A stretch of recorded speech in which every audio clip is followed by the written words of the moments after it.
Have you ever heard the old gospel song, He Leadeth Me? Well, the story it's based on happens right here in today's passage. Let's read John chapter 12, verses 1 through 8.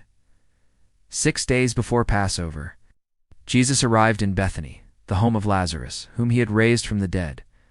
And there they gave a dinner for him. Mary anointed Jesus' feet with expensive perfume and wiped them with her hair. Now, this was a very public display of affection. This Mary is the same one who, along with her sister Martha, had been sitting at Jesus' feet listening to him. But here she is washing his feet and wiping them with her hair. No doubt some people thought this was an outrageous display of Mary's affection for Jesus, and they began to complain. Why was this perfume wasted on him? For if it had been sold, the money could have been given to the poor. So they were upset about this waste of resources. And one of them, a man named Judas Iscariot, who was a member of Jesus' inner circle of disciples, protested, "Why wasn't this ointment sold and the money given to the poor? The poor you will always have with you," Jesus said, "but you only have me for a short time." Now, as we know, 6 days from this event was Passover, when Jesus would be crucified.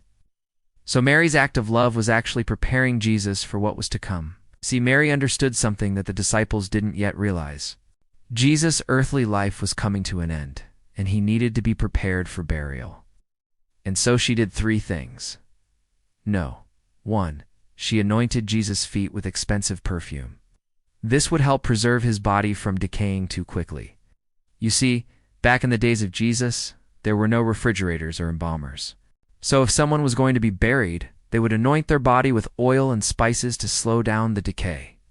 Number 2. She wiped his feet with her hair.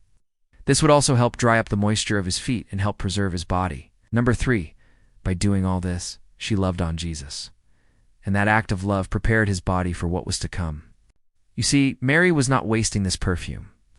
She was investing it in the one she loved.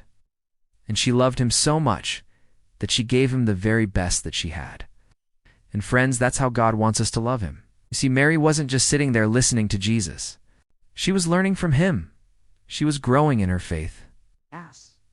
And she took what she learned and put it into practice by loving Jesus with all that she had. And that's what we're called to do, isn't it? We're called to love God with all that we have. So let's take a minute and thank God for people like Mary, who not only had faith in Jesus, but who also loved him with all of their heart.